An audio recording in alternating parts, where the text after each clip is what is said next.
సుమన్ టీవీలో మీ business promotions కోసం ఈ కింది నెంబర్ను సంప్రదించగలరు.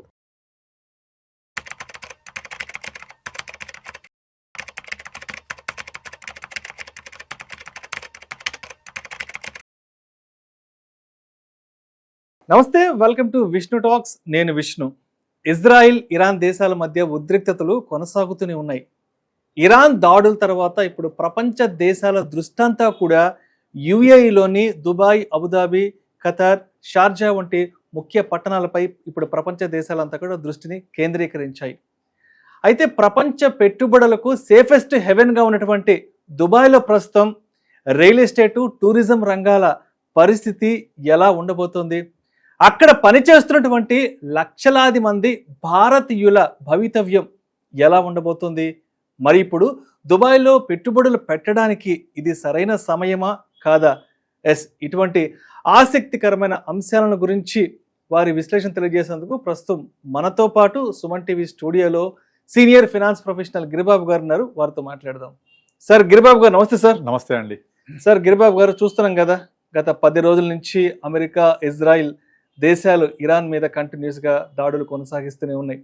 అయితే యుఏఈలోని కొన్ని ప్రాంతాలలో అమెరికాకి సంబంధించిన ఎయిర్ బేసెస్ ఉండడం వల్ల దాన్ని కొంత కక్షపూరితంగా తీసుకొని ఇరాన్ దేశము యుఏలోని కొన్ని ప్రాంతాలపై కూడా బాంబు దాడులు చేయడం జరిగింది, అటాక్ జరిగింది. దాంతో కొంత యుఏఈలో కొంత అల్లకల్లోలం, కొంత అనిశ్చితి కూడా ఏర్పడింది. మనకి ఫస్ట్ దుబాయ్, యుఏఈ అనగానే ఫస్ట్ గుర్తొచ్చేది ఏంటంటే పెట్టుబడులకి అది స్వర్గధామం, ద సేఫెస్ట్ హెవెన్, స్వర్గధామం అంటారు. అదేవిధంగా ప్రపంచ దేశాల నుంచి చాలా మంది కూడా అక్కడ ఉపాధి, ఉద్యోగ అవకాశాల కోసం వెళ్తారు. అండ్ అదేవిధంగా టూరిజంకి సంబంధించి కూడా చాలా పెద్ద పీట వేస్తారు, ఎస్పెషల్లీ యుఏఈ కంట్రీలో.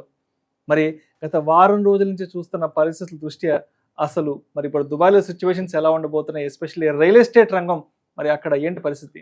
ఇప్పుడు యునైటెడ్ అరబ్ ఎమిరేట్స్ అనగానే ఫస్ట్ గుర్తొచ్చేది మనకు దుబాయ్, తర్వాత షార్జా, మిగతా ఉంటాయి. ఇప్పుడు ఎవరైనా సరే నేను ఒక హాలిడే ట్రిప్కి వెళ్ళాలి, ఫస్ట్ గుర్తొచ్చేది దుబాయ్. తర్వాత నేను అక్కడ వెళ్ళి సెటిల్ అయిపోవాలి, ఈ ట్యాక్స్ బాధ భరించలేను, ఈ ట్యాక్స్ తక్కువ ఉండాలి, ట్యాక్స్ హెవెన్ అంటారు. Dubai is a tax haven.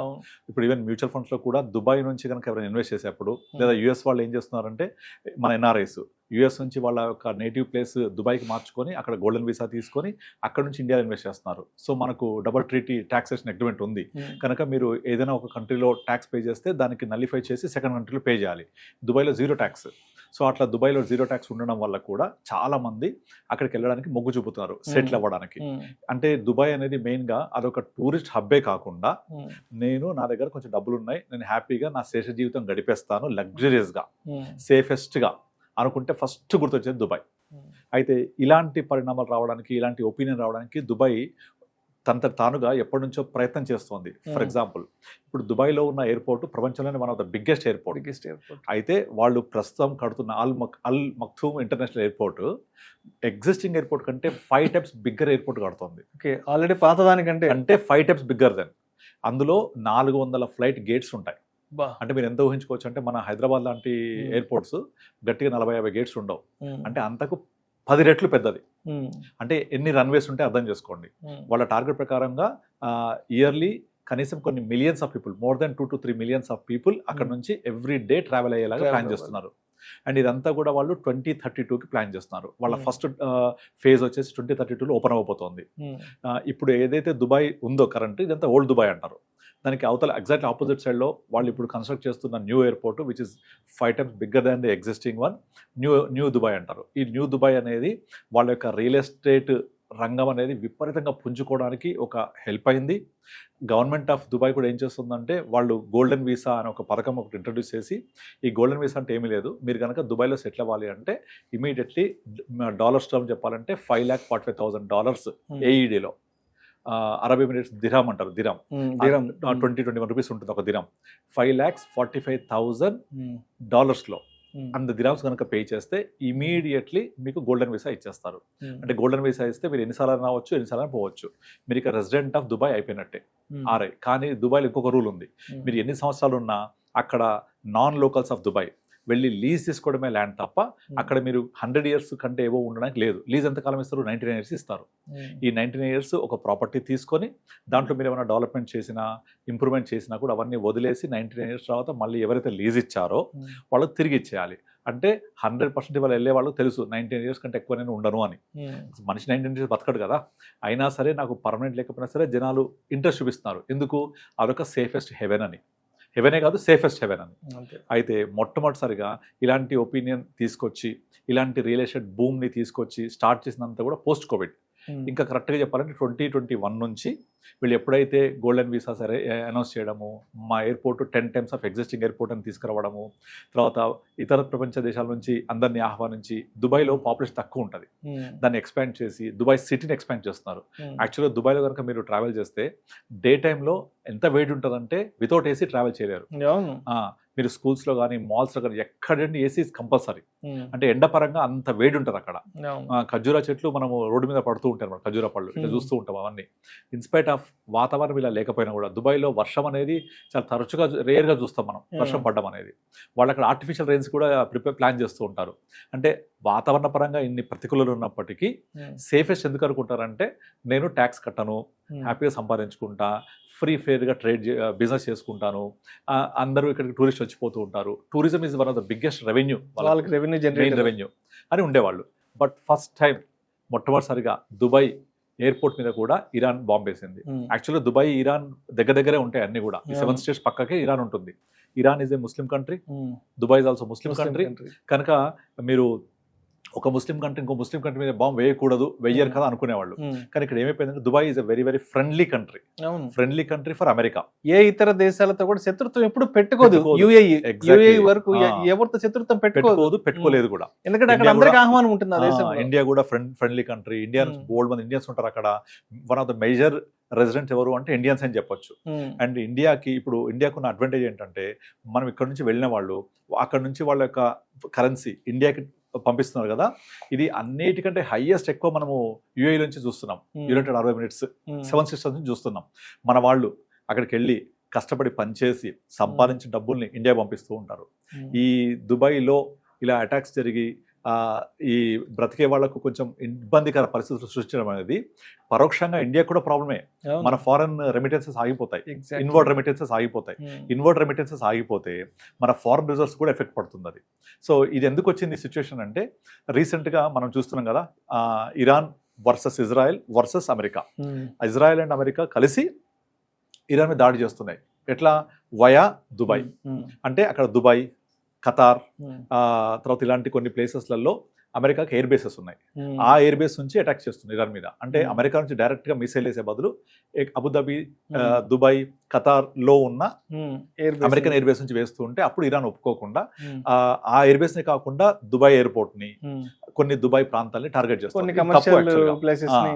దాంతో రీసెంట్ గా 2 days బ్యాక్ ఇరాన్ క్షమాపణ చెప్పింది కదా. సో మేము మీ మీద బాంబు వేయడం తప్పే, కానీ మీ దగ్గర నుంచి మాకు గనక బాంబ్స్ పడి అలాంటి పరిస్థితి కనుక ఏర్పడతాయి మీ దగ్గర నుంచి, మేము డెఫినెట్లీ అటాక్ చేస్తాం, అదర్వైజ్ మేము మీద అటాక్ చెయ్యము అని వాళ్ళకు క్షమాపణ కూడా చెప్పారు.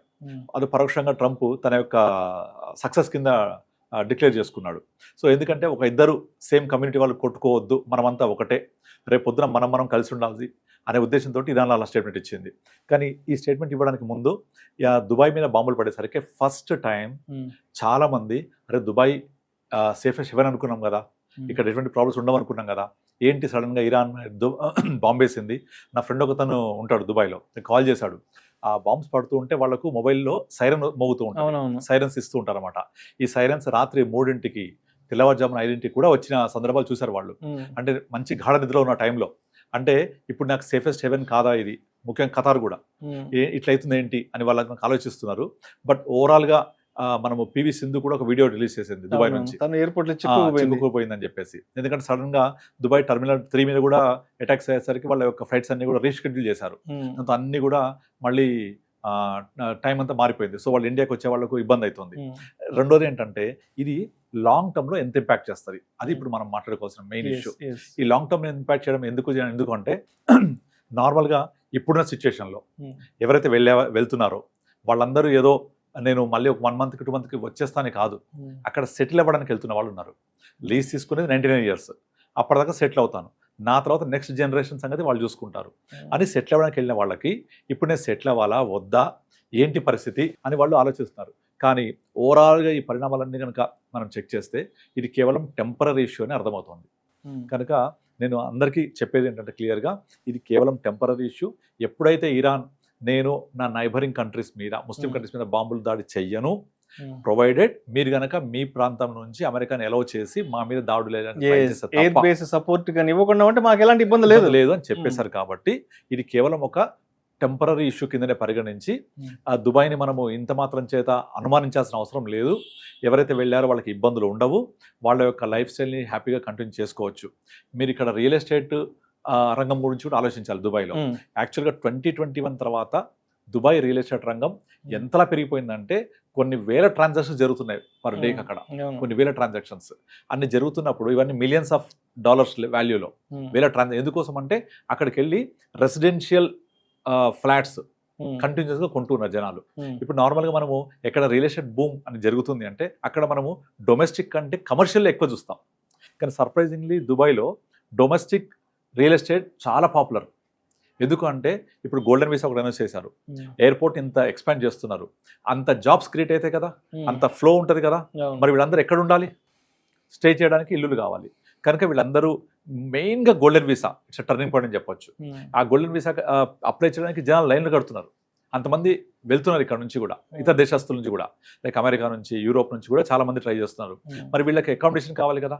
కనుక మన శోభా డెవలపర్స్ ఇండియాది, తర్వాత major famous, one of the famous అక్కడ లోకల్ రియల్ ఎస్టేట్ డెవలపర్స్ వీళ్ళందరూ కూడా ముందు నుంచే లీజ్ తీసుకొని మంచి లగ్జరీ అపార్ట్మెంట్స్ ఇవన్నీ కన్స్ట్రక్ట్ చేస్తున్నారు. అయితే ఇవన్నీ కన్స్ట్రక్ట్ చేసినప్పుడు ఇక్కడ 2 రకాలుగా కొంటున్నారు. ఒకటి ఇన్వెస్ట్మెంట్ పర్పస్, 2 స్టే చేయడానికి. అయితే ఇక్కడ సర్ప్రైజింగ్లీ స్టే చేయడానికి డైరెక్ట్ కొనుక్కునే బదులు ఇన్వెస్ట్మెంట్ పర్పస్, ఎందుకు లెట్అవుట్ చేయడానికి, రెంటల్కి ఇవ్వడానికి చాలా మంది కొంటున్నారు. నాకు తెలిసిన చాలా మంది అక్కడ రియల్ ఎస్టేట్లో పెట్టుబడులు పెట్టింది ఎందుకోసం పెట్టినారు అంటే నాకు రెంటల్ ఈల్డ్ ఎంత వస్తుంది అంటే nearly more than 8 to 9% rental yield ఉంది. మన హైదరాబాద్ లాంటి సిటీస్లో రెంటల్ ఈల్డ్ అంత రాదు, hardly 3 to 5%, max to max 6% commercial అయితే, అంత మించి రాదు. పోస్ట్ 30% ట్యాక్స్ తీసుకుంటే ఇంకా తగ్గిపోతుంది. అదే మీరు దుబాయ్లో తీసుకుంటే అక్కడ లోకల్లో ట్యాక్స్ లేదు కాబట్టి స్ట్రైట్ ఫార్వర్డ్ 9% మనకు వచ్చేస్తుంది. అఫ్ కోర్స్ డెంట్ ఎక్కడ పడుతుందంటే మళ్ళీ ఆ డబ్బులు సంపాదించింది ఇండియాకి తీసుకొస్తాను అంటే ఇక్కడ ట్యాక్స్ కట్టాల్సి వస్తుంది ఇక్కడ లోకల్లో. కానీ అక్కడ కనుక ఎర్న్ చేసి అక్కడే ఖర్చు పెట్టుకుంటాను, అక్కడే నాకు ఒక ఇన్కమ్ జనరేట్ చేసుకుంటా అంటే, ఇన్కమ్ జనరేట్ చేయడానికి Dubai real estate is one of the స్వర్గధామం. అంటే దుబాయ్ రియల్ ఎస్టేట్ ఇన్వెస్ట్ చేసి అంటే ఒక ఫ్లాట్ కొనుక్కో, నథింగ్ బట్ రెంట్కి ఇవ్వడం, సింపుల్. అలా రెంట్కి ఇస్తే నాకు ఆటోమేటిక్గా 9% కంటే ఎక్కువ రేట్ ఆఫ్ ఇంట్రెస్ట్ వర్కౌట్ అవుతుంది. సో హ్యాపీ కదా. నేను అక్కడికి వెళ్ళి 2 ఇల్లు కొనుక్కుంటే ఒక దాంట్లో ఉంటాను, ఒక దాంట్లో రెంట్కి ఇచ్చేస్తాను, 9% వస్తుంది. అక్కడ ఒక సాధారణ ఫ్యామిలీ నివసించాలంటే ఏఈడిలో ఒక 5,000 ఏఈడి ఉంటే చాలు. 5,000 ఏఈడి అంటే మన దగ్గర చెప్పాలి అంటే దగ్గర 21 రూపీస్ అలా ఉంటుంది, అరౌండ్ 10 lakhs అని చెప్పొచ్చు. ఆ 10 lakhs అమౌంట్ కనుక మనకు వచ్చింది అంటే హ్యాపీగా బతికేయచ్చు అక్కడ. సో అట్లా చాలామంది దుబాయ్లో వెళ్ళి ముందుగా కొంత పెట్టుబడి తీసుకొని ఒక ఫ్లాట్ కొనుక్కొని ఇంకో ఫ్లాట్, మళ్ళీ వీలైతే ఇంకో ఫ్లాట్ తీసుకొని రెంట్కి ఇచ్చి అలా ఉండడం. అండ్ జాబ్స్ చేయడానికి విపరీతంగా అవైలబుల్ ఉన్నాయి అక్కడ. బికాస్ అదంతా కూడా ఇన్ఫ్రాస్ట్రక్చర్ ఎక్స్పాన్షన్ మోడ్లో ఉంది ఇప్పుడు దుబాయ్. ఇన్ఫ్రాస్ట్రక్చర్ ఎక్స్పాన్షన్ మోడ్లో ఉన్నప్పుడు చాలా లేబర్ ఇంటెన్సివ్ ఉంటారు అక్కడ. అంటే మీరు ఎటువంటి క్వాలిఫికేషన్ ఉన్నా వర్క్ చేయడానికి అవకాశాలు దొరుకుతాయి. సో దానివల్ల ఏమవుతుందంటే ఇన్కమ్ జనరేట్ అవుతుంది, దానివల్ల వెళ్ళగానే పనులు దొరుకుతాయి, దానివల్ల మీకు ఇన్కమ్ జనరేట్ అవుతూ ఉంటుంది.